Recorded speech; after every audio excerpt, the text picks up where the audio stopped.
شجع دايما الفرحه، شجع دايما اللعبه الحلوه. واللعب الحلو مش في الكوره بس، اللعب الحلو في كل حاجه. خلي دايما نفسنتك او ضيقتك او ايا كان دي تركنها على جنب. انا مبقاش مشكلتي المدير، انا مبقاش مشكلتي الوزير، انا مش مشكلتي الرئيس، انا مشكلتي ان يشوف حاجه حلوه. فلما بشوف الحاجه الحلوه دي انا رايح معاها وقتها، بعدين بقى اركن اي خلافات تانية في وقت تاني. وده سر نجاح الماتش، وده سر نجاح المباراه، ان هم كلهم كانوا بيلعبوا راكنين كل حاجه، وكل احنا مركزين بس في الكوره، ومركزين الناس اللي هناك دي تنبسط، عايزين الناس دي تمشي وهي مبسوطه. مش هاممني مين، انا اللي هظهر ولا مش انا اللي هظهر، لا. فانت بتحس بالروح الحلوه دي.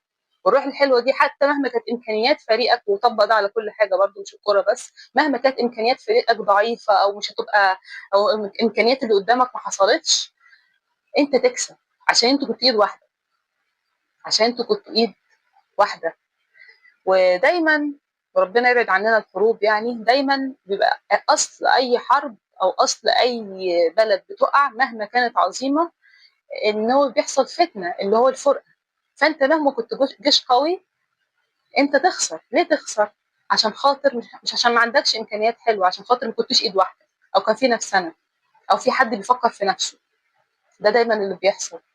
احنا لما كسبنا الروم، نتكلم بقى عن المسلمين مثلا، احنا لما كسبنا الروم وكسبنا بلاد فارس، احنا ما كناش اقوى جيش، احنا عملنا صحيح اقصى حاجه عندنا واقصى حاجه قدرنا نعملها، بس بالنسبه للامكانيات المنطقيه احنا ما نكسبش ولا روم ولا نكسب ولا نكسب بلاد فارس.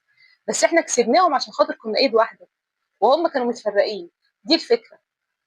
فخلي دايما عندك ذكاء ان بلدك او وطنك العربي عامه، ان انت ما تتفرقش تبع اي شعارات او تبع اي رايات. لان الفرقه دي اللي بتخليك تبعد عن بلدك، او تبعد عن انتمائك، او تبعد عن اي حاجه عشان بس تبقى تحت الرايه دي. عشان خاطر الفرقه دي هي اللي بتكسب الفريق التاني. طبق ده على كل حاجه بصرف النظر عن الكوره. ان انت تكون مع نفسك وانا اكون مع نفسي، وانت تقول لي حاجه وانا اختلف معاك، وحتى الحاجه اللي احنا متفقين فيها نختلف فيها. هم مش عايزين اكتر من كده. اي عدو، اي فريق تاني هو مش عايز اكتر من كده. كده انا هضربك انت لوحدك وهضربك انت لوحدك، بدل ما كنتوا انتوا الاثنين قوه واحده وبتتحركوا كقوه واحده.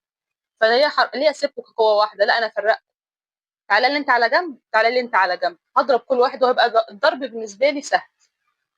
دي الفكره. فانتبه جدا للفتن، وانتبه جدا لاي حد، اي شعارات بتحاول حتى تقلل الفرحه دي، او تحاول توديك تحت اي مسمى تاني، او تحاول تسميها اي مسميات تانية.